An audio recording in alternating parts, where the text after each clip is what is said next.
Hello everybody and welcome to another video. No prizes for guessing what we're driving today. As you can see, it's on your screen in front of you. Today we're going to be having a look at the brand new Class 700 from DCG.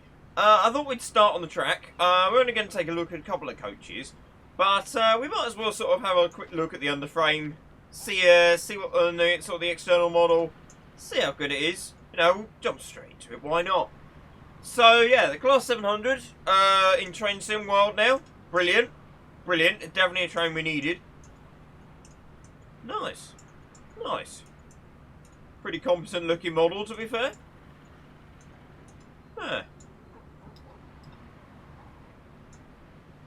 No real issues with that. I don't know the underframe of a Class 700, but I would say that probably looks like one. They're quite exposed, like this sort of thing. There's a lot of components and stuff you can see. What is this? I want to know, because the 710s seem to have them. I can't read that. That's a shame. Yeah. Yeah, no. The shoe gear and everything. Really skinny shoe gear, isn't it? So, yeah. No, that's, I like that. I like that. Oh, and also, well, I should think. Why not? The shape overall, let's jump up on the platform and have a quick look. To be honest, it looks like a 700. A bit like the other one. I'm not aware of... I assume this is a completely custom model to Train Sim Classic. For when we looked at that a while back. I assume it's completely custom. No, I do not want to give up control. But yeah. Well, it looks nice. Definitely looks nice. We'll have a look at the interior in a minute. First of all, let's jump into the cab and get the thing set up, shall we? Right. Do that. Let's get our doors open. We'll stand up so we can sort out our door, AWS and TPWS and all of that stuff. TPWS and AWS operational. AP sounds, you can tell, because that's only something AP do. Also, we've got GSMR, but like with the Manchester route, the Glossop line, unfortunately, it is automated, so you don't press the button. That's a shoe... No, that's a de-icer pole, I believe. 90% certain that's a de-icing pole. Yeah, here's your interior, very quickly. Got all our screens. The screens do sort of, obviously this changes. Got Raynham, it's the destination, you know, you've got several different screens up in here. CCTV cameras. Unlock the door. We probably should have left that open. Yeah, you got fire extinguishers under the seat, which is pretty cool. And of course, one of the key things about a 700, you can see all the way through it. Apart from up to the toilet, obviously, because toilets on these things are blooming in the way. You can't see anything on them. It's annoying. I want to be able to see through a train, you know. So yeah, competent texturing on the seat bases. Again, pretty clean, pretty sterile inside. No kind of texture baking or anything to give them textures any depth. To be honest, it's certainly not incompetent. There's enough depth, I would say. Oh, coach number up the top, nice. Speakers, lights. Oh look, panel, key things, adverts with no advert, of course, but you know what I mean. Yeah, okay. Let's get going then, shall we? Because we're a bit late now after having a look around the train. We're about right. Oops, yep. Driver, you have reset the DRA. Please check the signal. I'm going to open the windows. It's a shame there's a 466 coming in, but nevertheless, have a listen to this.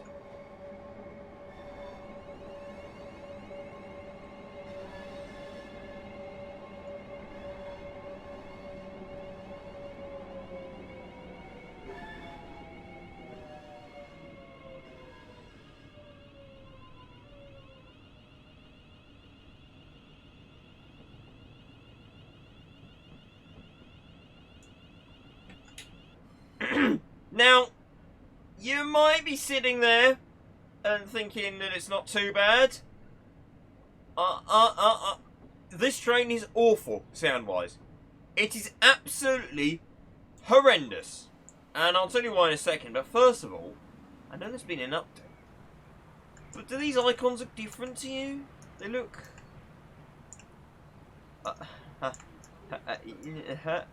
Yeah, okay. Okay, they look flatter and different. But if we listen, there is no traction motor sound to this train. Yes, you've got your UFO, and that might be what you're thinking I'm sort of thinking of. But no, that's not what I'm saying. There is no traction motor whine underneath it. As you get a bit faster, it starts to kick in a little bit.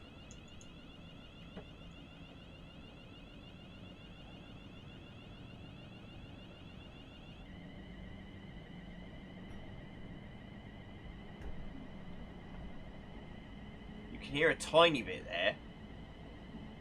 But the mixing is awful. It should be way more louder than that. It should definitely be louder. If you run the Armstrong Powerhouse Enhancement Pack on Train Classic, you'll notice the difference. It is literally night and day, the difference between the two of them. And personally, as a result of the sounds, I'll do it from the external camera in a little while. But as a result of the sounds being as they are, I personally wouldn't really say it's one that I want to come back to, which is unfortunate, because it's a nice model, and it's got some nice features to it. You know, it's got the all the destination screens inside set up correctly, and it adds another layer to our Southeastern high-speed route, which is great. Always up for more services. What speed limit is? Oh yeah. Wait. Huh? What speed limit are we allowed to do, game? Oh wait. Oh, it's behind the Don't worry, it's behind the emergency brake plunger. I didn't see it because it blended in. I thought the red dot just disappeared off the speedo. Oh, that's brilliant. Oh wow. But you do not get a sense that you're actually braking.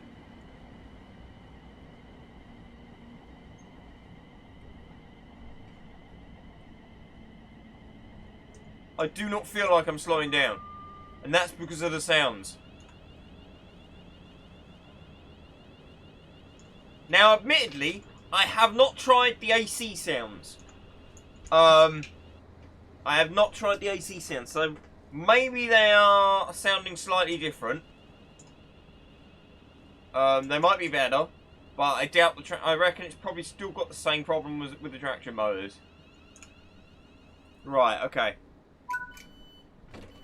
Bear in mind, this is the window open as well, so in theory, we should have our headlights on. Where's the switch? It's here. No, in theory, we should have a bit more sound than we would otherwise.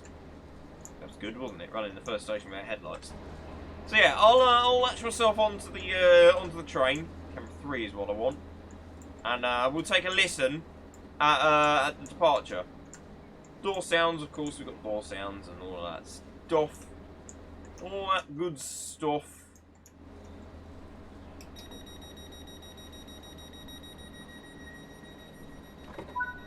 Very loud door siren, no kind of motor or anything either. Right, okay, let's sit ourselves down by a traction motor and let's have a listen, shall we? Brakes.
And we slowed down way too early, brilliant.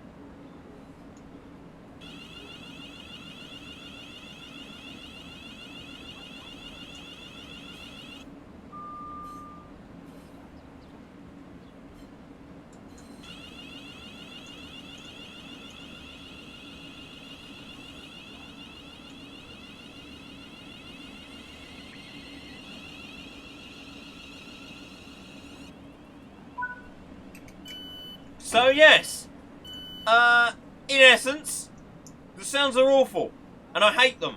And like I say, this train does not make me want to drive it in the future. There are some good sounds, don't get me wrong. They have definitely used some AP sounds here. But I'm 99% certain that the sounds for the motors are just the 450 ones from Train Sim Classic, which weren't great. They don't sound great. I'm sure the UFO, this is what I want to quickly show you. We look at the brake blocks. I know I used to point this out a lot, and I've forgotten to have a look at trains recently. There you go!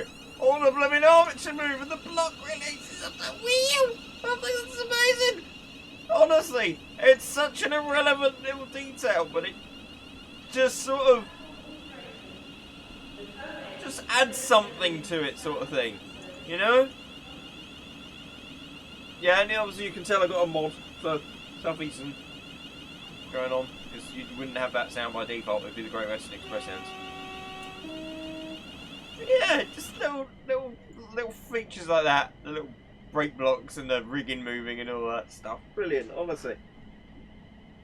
Props to DCG for adding that kind of thing.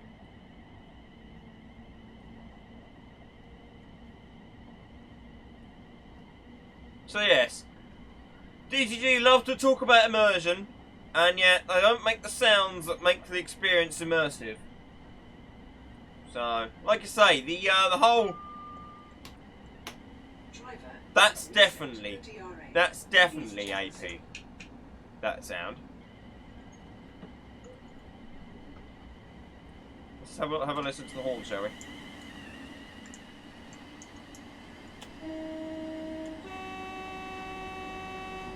Bit quiet. Oh, it's a building site. Okay. I was going to blame the train for that noise then.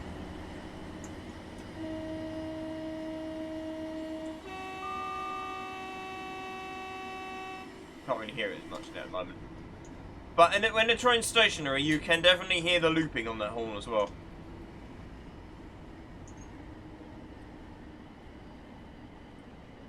So, for me, I've driven it a few times, I must admit. This is not the first time I've actually loaded this up. So I guess this is almost like a review rather than a first look, technically. But I'll still put it as a first look because I'm not going to do a thorough review into it. I'm not going to give it score ratings and all of that rubbish that people do, sort of thing. It's sort of a case, for me it's more of a case of, is it good? Yeah, okay, drive it, sort of thing.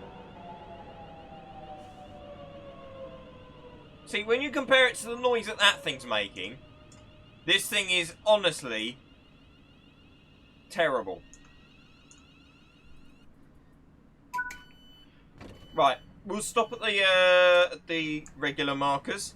If you read the is that high speed?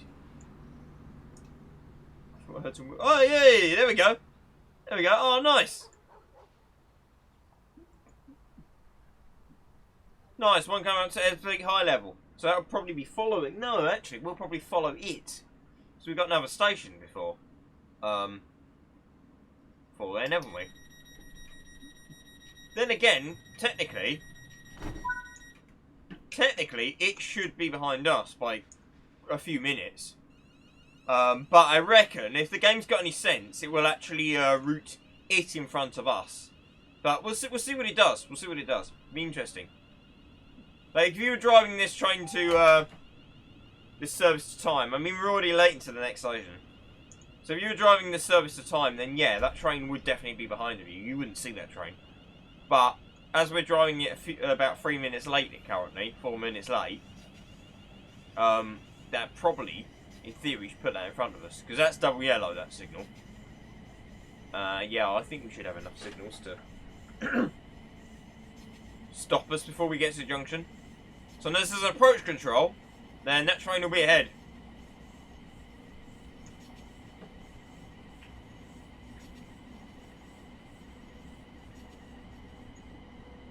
Also, this thing is so deceptive when it brakes. It looks like you're slowing down way too slow, but you don't realise how, one, long the platforms are on this route. They are enormous. And two, how quick it actually starts slowing down at the lower end of the speed. Or the lower end of the scale.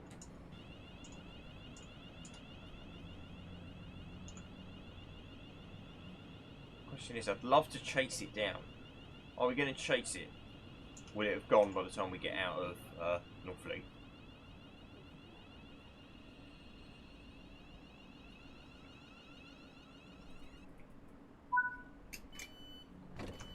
Do it properly. Set the DRA and put it into neutral.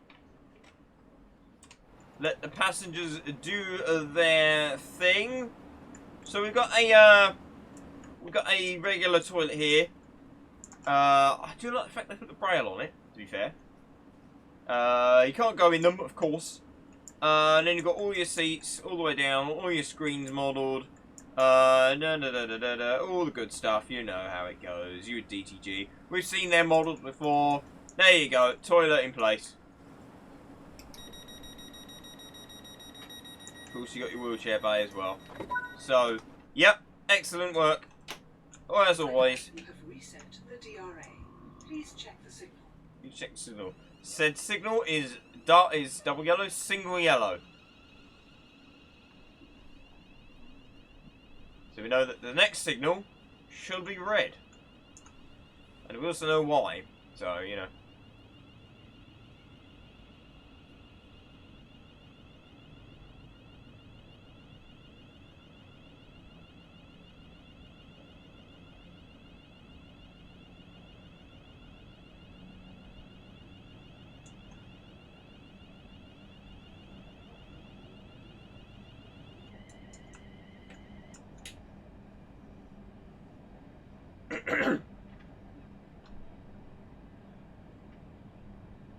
But yeah, the fact the game can dynamically change paths sometimes to suit the timetable is brilliant.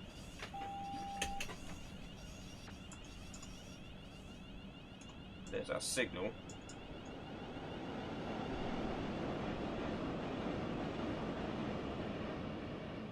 Well, he's got a red off the high speed lines, which in theory might mean that the train's already been along. Might be ahead of us already. I was kind of hoping we'd see it, but yeah, there we go. Ah, the train stopped. That's a shame. I was going to try and keep it rolling, but I obviously had slightly too much brake on.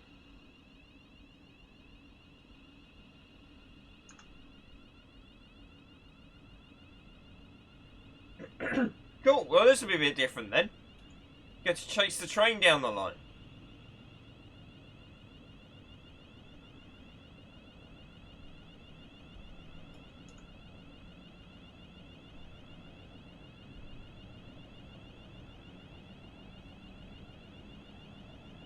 In theory, we may have lost it by the time we get to Strood. Who knows? Who knows indeed?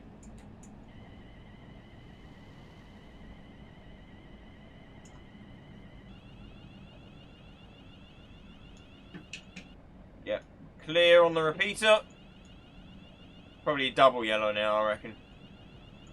Not a massive stretch of track here, but... Yep, just as I suspected. Oh no! Yeah, no, that's double yellow. That's double yellow, cool. Because he's going to stop, of course, in the platform.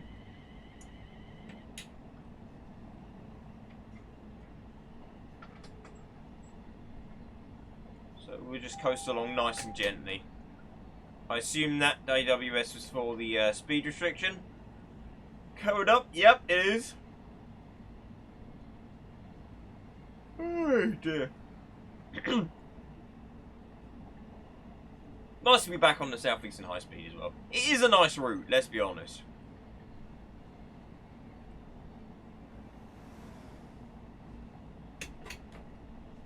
Didn't even bleep there. Yeah. Single yellow, just as I suspected.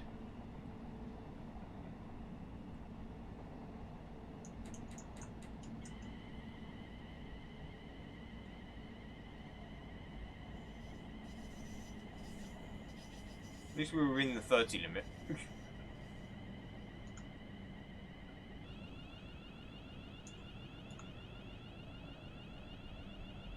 What are you saying, Repeater? What are you saying? You look clear from here. Nope, it's at danger.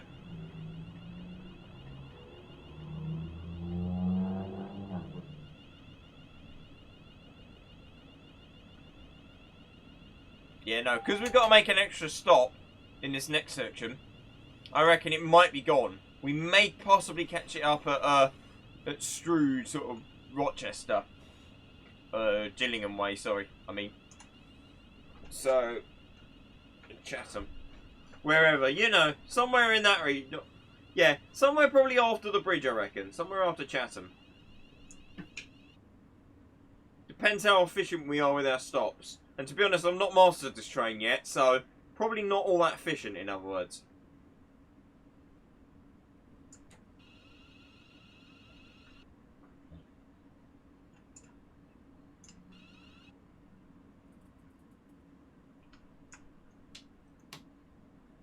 Settling up. Double yellow, he's clear of the platform. Driver, you have reset the DRA. Please check the signal. Check the signal. Signal is single yellow. Let's go. It's signal yellow.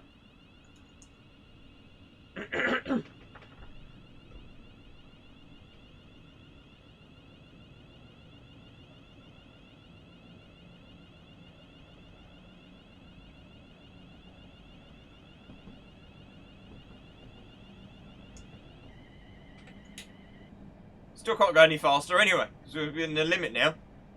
And of course approaching the platform.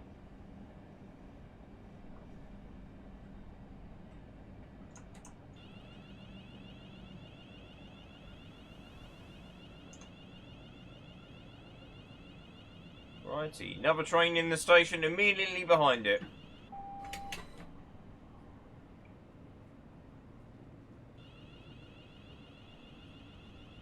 So yes, we're stopping by the regular markers, the regular boring markers. But ultimately, DTG do have in the works some class 700 markers. So they'll be diamond shaped. If you've not seen what the 700 markers look like, they'll be diamond shaped, and they will either have this.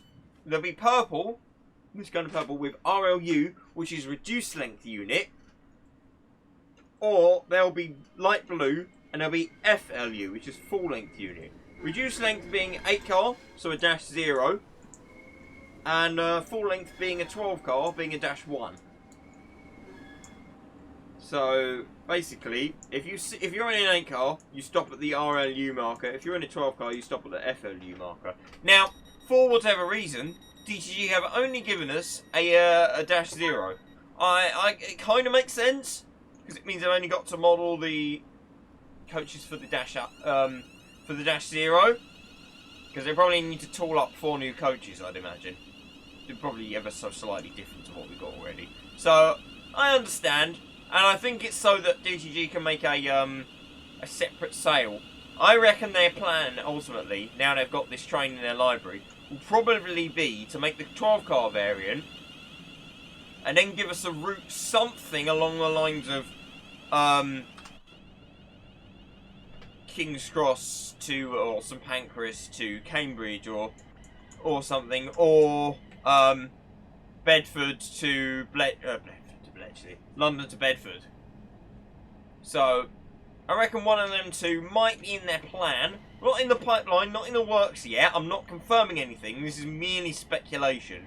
But it would make perfect sense for them to develop this and then go ahead and develop either a Midland Main Line or an East Coast Main Line route. Because we've not had any AC electrics out of London yet, and we've not had any traction out of North London. Everything's been South London based, with obviously the exception of the Bakerloo line. That starts in South London anyway, so they've been sort of quite self-contained when it comes to the regions. A lot of the routes have been down south, so it would be nice for them to actually start doing some North London. So I'm wondering if maybe their plan might be, it would be nice if they built something that could extend this up and maybe we could have like one mega route. I don't think that'll actually happen, but I do think we might end up getting the other end of Thameslink. It'd be nice if we got the core though, let's be honest, we all want the core. So, yeah. But if they gave us the East Coast Main Line, then that could be quite good, because now we've got the 800, they're going to give us the 800-1 and have some AI, or have some drivability on there. Because I reckon they've done it so that they can give you the -1 as a purchase with a route, and then you've got to buy the -0 separately. So I think they've been a bit sneaky regarding how they're releasing it. But it's fair enough, I suppose. They've done it before, they'll do it again. But on the top of the 700, because they've not had to do much work to get the 700 into the new package, I reckon there's a very good chance we might actually see an 800 with it as well. Or a 91. Probably an 800 though, if we got the East Coast Main Line. If we got the Midland Main Line, probably a Meridian, a 222. Although, nah, we already have the East Midlands HST, so they might do it the HST period. Well, I suppose in theory they wouldn't have to do any work on the HST, so technically we should just off the bat get a excuse me, my throat's dying. Yeah, off the bat we may end up getting a 222, and then they just add the HST as AI. Because they're going to need to model something new.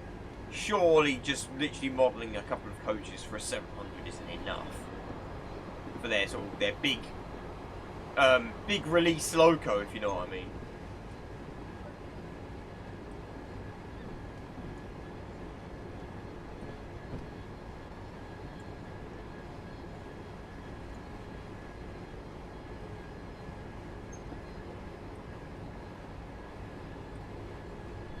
Some AI at who? Interesting to see a freight train going through who as well. Of all the places we could pass it.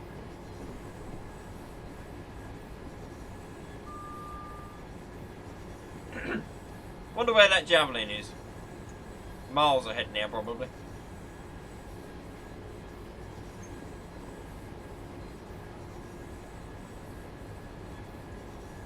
Certainly over a mile, because obviously we're going to have a clean run into Higham. That Javelin has made us later though, that is the only downside of course. We are now even later on our service.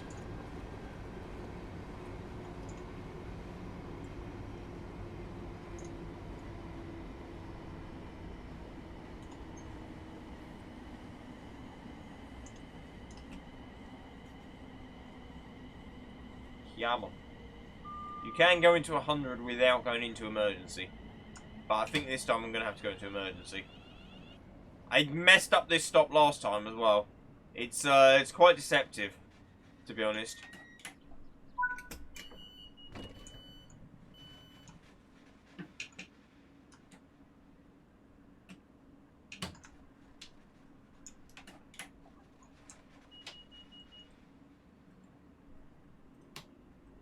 It's probably because it's doors open, or why the traction's locked.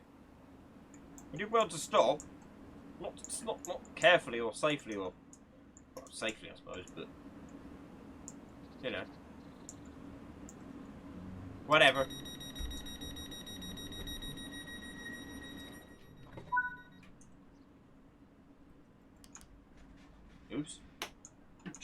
What's that? have reset PCB the DRA. backup. Please check the signal. Outback controller. Interesting.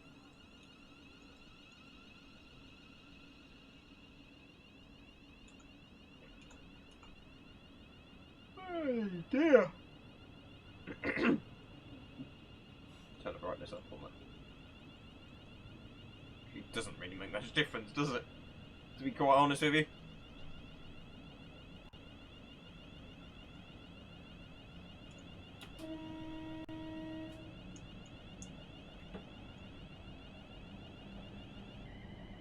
It's how obnoxiously long it takes to get the vehicle to go dark. Like how in Train Sim Classic, each bit of the vehicle in the shadow would be affected by the shadow. In this, the whole vehicle is affected by the shadow, and it takes the average, I'm pretty sure. The average light level becomes the light level across the whole vehicle. And to be honest with you, it looks awful when you see AIs going in and out of tunnels, because the entire coach darkens when it's halfway out the tunnel. Anyway, that's more of a Train Sim World core issue, I think, rather than a Class 700 specific issue. DTG render stuff properly, please.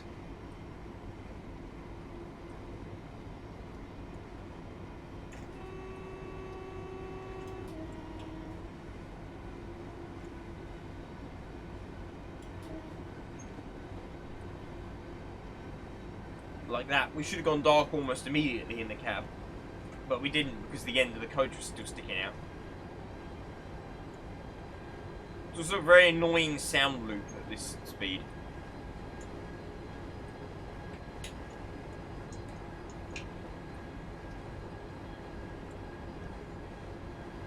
Don't get me wrong, based on me saying I think I would redrive wasn't one I wanted to redrive, doesn't mean I don't want to play with it, because it is actually a really nice drive.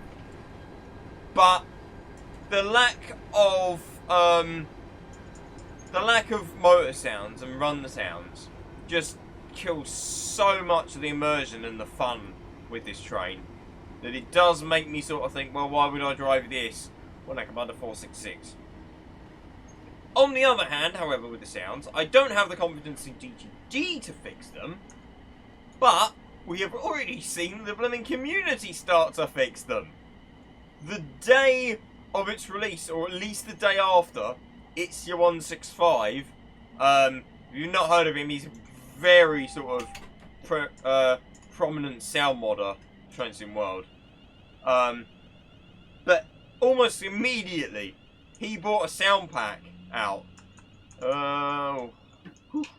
I just suddenly remembered that last signal was double yellow, so this one might be red, but no, we're good, it's double yellow.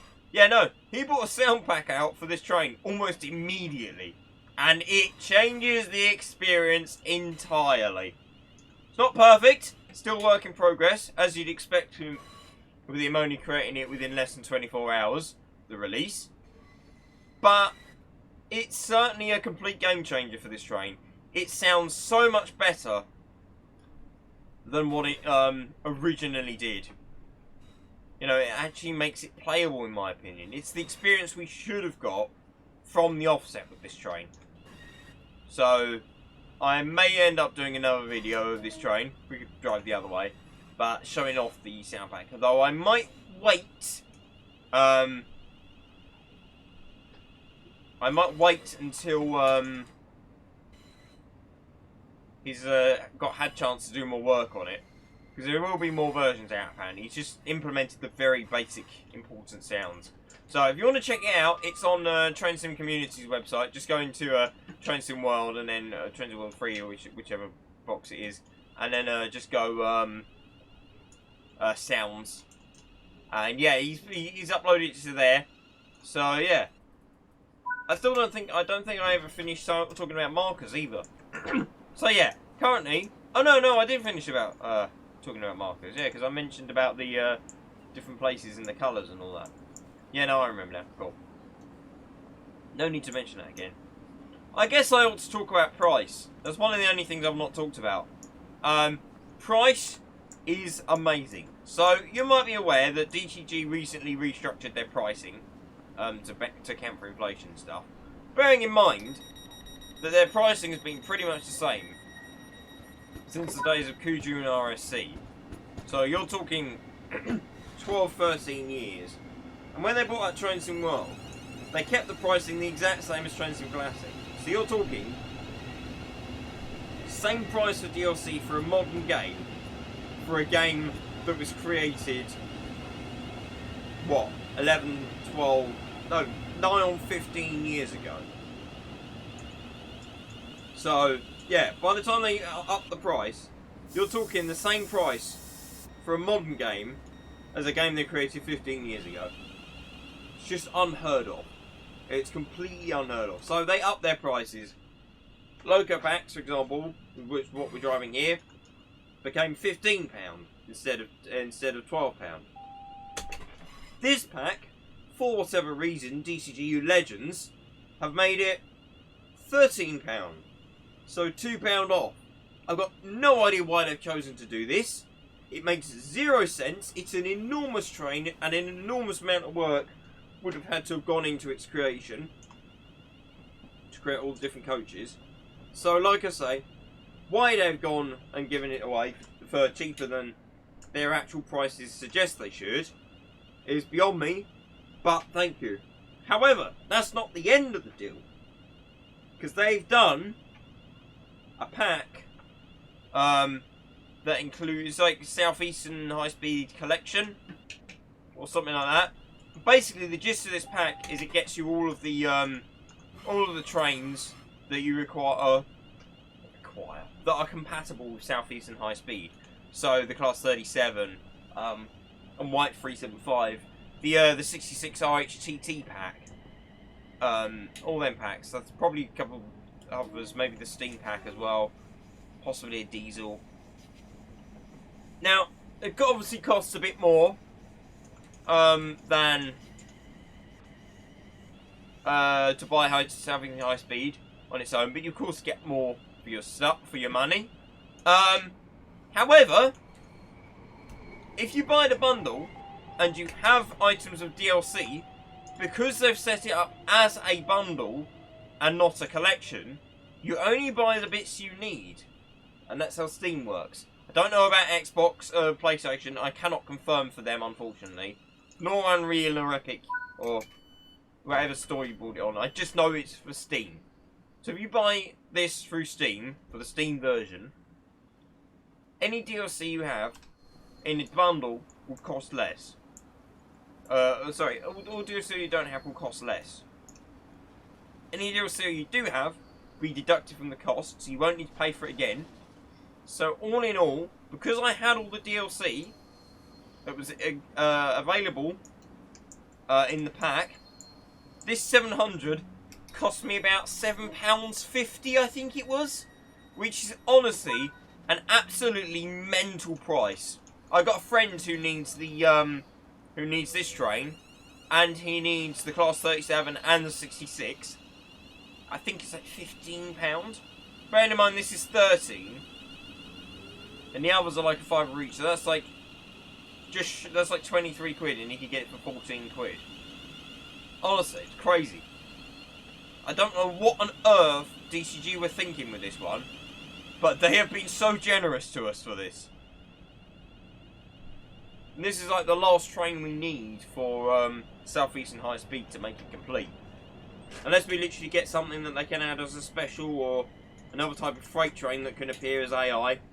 That's basically Southeastern High Speed complete as far as the trains that run on it are concerned. My only gripe with the 700 pack, I would say, other than the sounds and all that, is that there's no timetables with using the 700 for the Brighton main line. I think this has completely upset quite a lot of people in the community, because the 700 is quite a staple on the Brighton main line, Thameslink services as a whole are, and there are a few stations on the Brighton main line that aren't actually served currently within the game. And that's because only the Thameslink services stop there. And the fact they chose to not stop the Thameslink services at them is a complete bummer. It's such a shame. I want to be able to thrash this down right now. Now that might be something to do with the fact that the train they've made isn't really long enough, because the majority, or the Thameslink services that go all the way down to Brighton are of course 12 cars. I believe the Horsham's might be 8. I think the ones that split off at Three Bridges might be 8 cars. But the Brighton service is 12 cars, so that might be one of the reasons. It's also apparently because of the fact that they didn't want to add another train to the service, to the timetable, because of loading issues. To be perfectly honest with you, I'm not entirely buying that, because of the sheer amount of vehicles that are available in this timetable here. I don't think there are as many vehicles on Brighton Main Line as there are in this South Eastern High Speed now.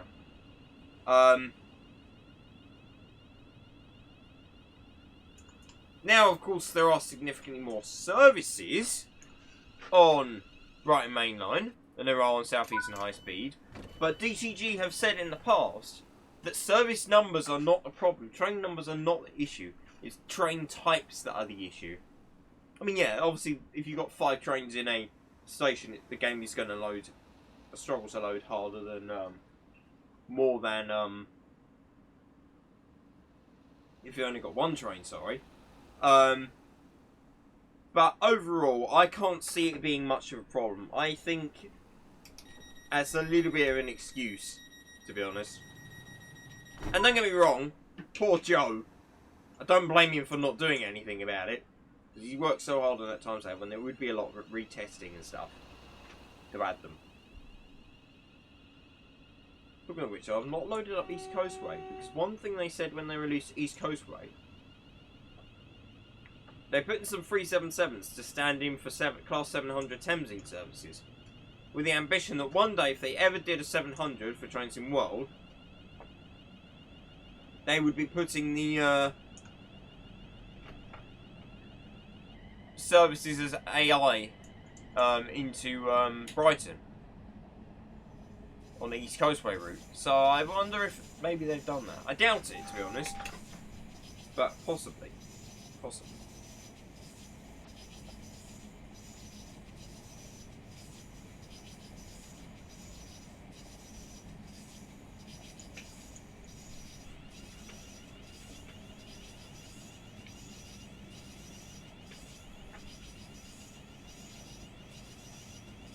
Right, changing the subject now, and I'm not going to talk for long about this, because it's quite off topic, but if anybody's been following Train Sim Classic recently, you would have seen, of course, that AP have got their Cloud Enhancement Pack.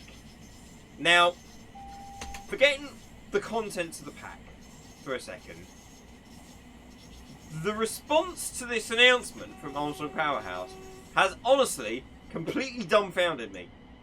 It took me off guard entirely. It brought out the absolute worst in our community. And it's not people who hate Armstrong Powerhouse doing this, it's people who love Armstrong Powerhouse doing this. From what I've seen, it's the super fans that are unhappy about this. And basically, they've released a couple of enhancement packs. If you only are in the Train Sim World loop, don't play Train Sim Classic, they've released some enhancement packs to improve lighting and weather effects and all that kind of stuff within the game, because they're not that great by default in the game. So Armstrong Powerhouse have produced all of them.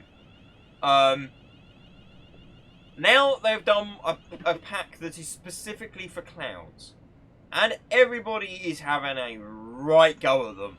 Honestly, it is horrific the amount of abuse and insults they've been getting.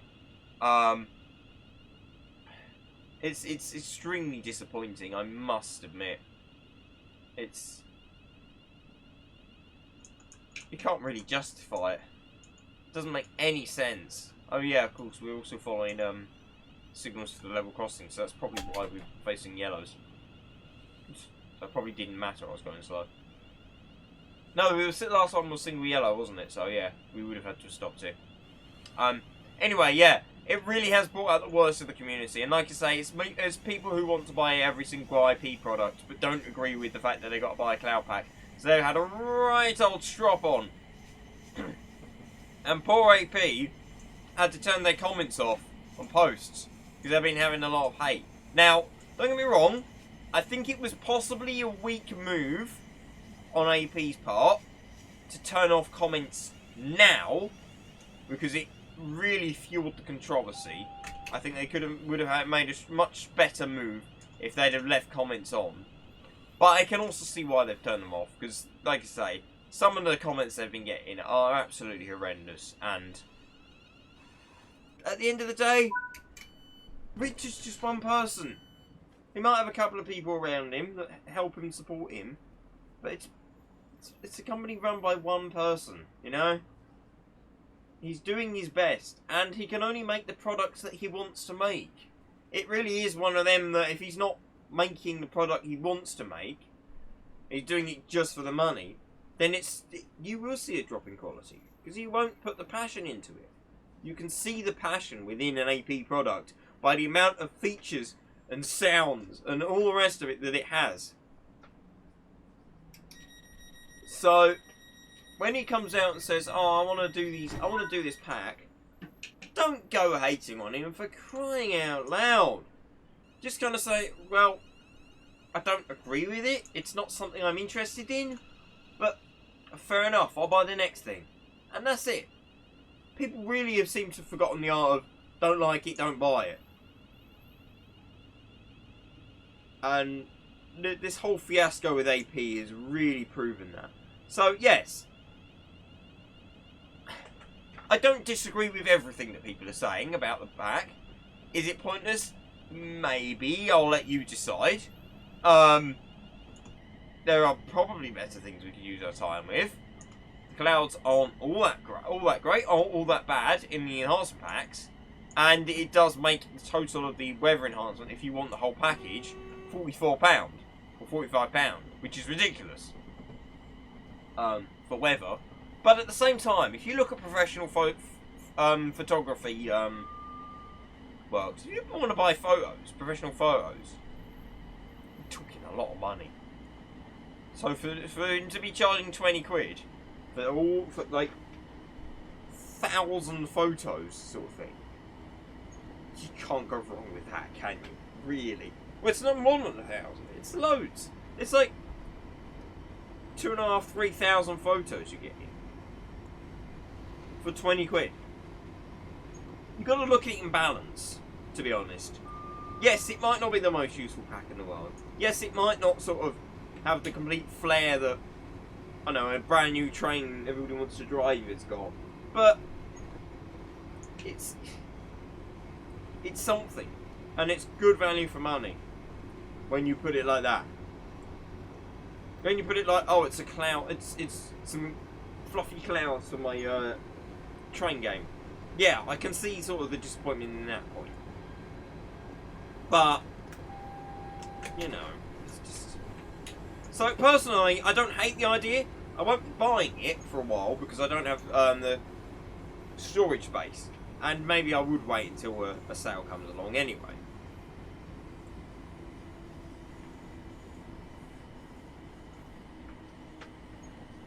But regardless, it's the hate that has been issued to AP is just not right. It is just not right.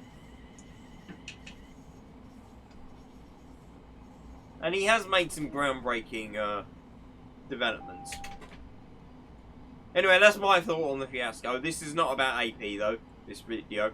This is about the 700. Overall, I'm mighty impressed with it. It wasn't a train I particularly got all that hyped about having. It was a train I wanted. I guess it was a train that didn't surprise me when it was announced. They sort of... The announcement of the train was quite stretched out over a long period of time. From this sort of initial speculation to people finding out about the files and stuff. So maybe that's why I couldn't get excited about it, because it was, we already had all the information we needed, that we were getting a 700, and it was going to be used on, oh no, oh shoot, oh, right, okay, it's still red. I thought that last signal was our last signal. So, oh, by the way, you do get an overspeed as well, which is interesting. In order to do it, there's a little, to reset it, there's a little thing, icon that pops up on the screen. So you press that to deactivate the alarm, but how you turn off the woman saying that it's been activated, I don't know, if you do come across it. Because pressing the button doesn't turn the woman off. Come on, change, please change. Please change, please change, please change now. Oh, really? Stupid signal.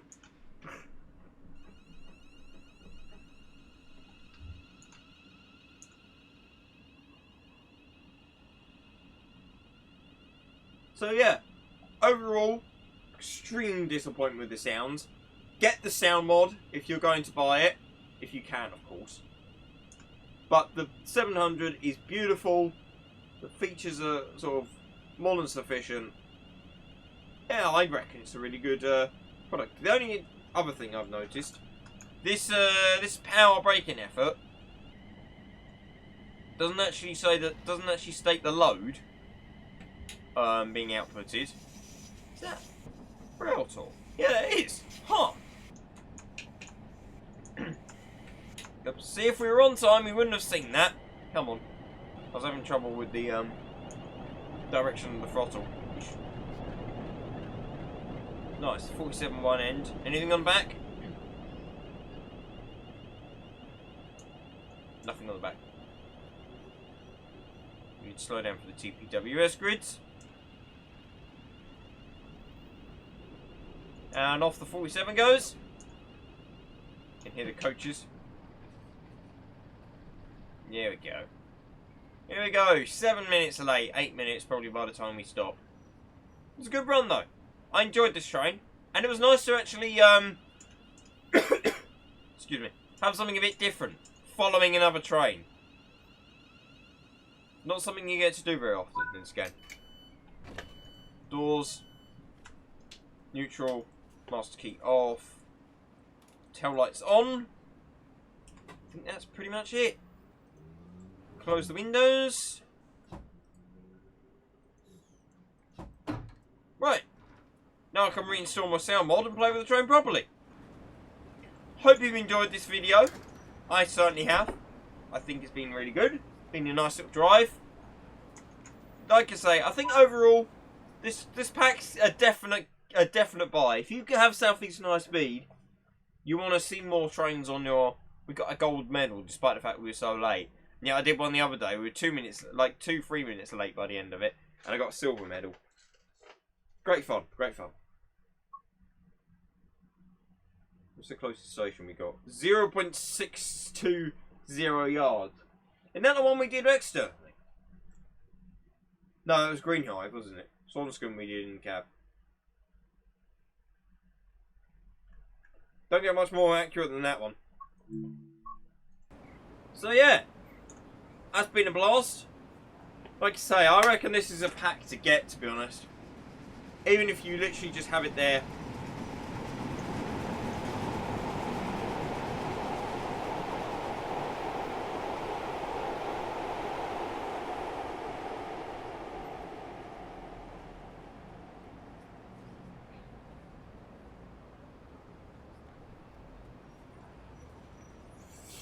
Fair enough.